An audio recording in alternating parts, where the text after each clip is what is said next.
Må du stå på setet? Sånn som du bruker i gamle dager. Da Kolbjørn var 3 år, så sto han på setet og kjørte. Og så stå på setet og komme til mamma.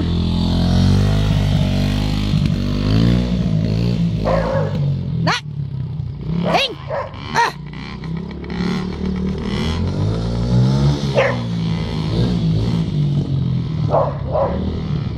Må du stå på setet, Kolbjørn?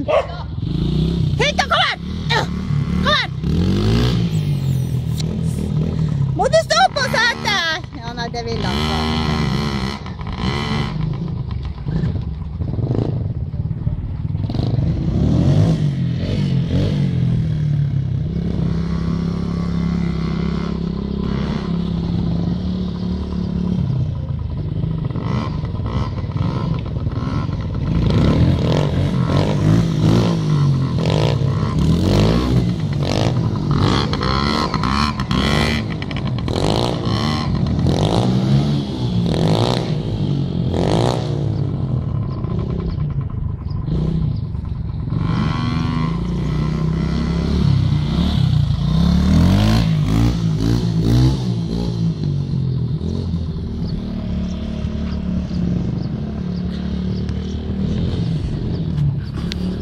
Er det mye arbeid å være med på crossbanen, tenker jeg?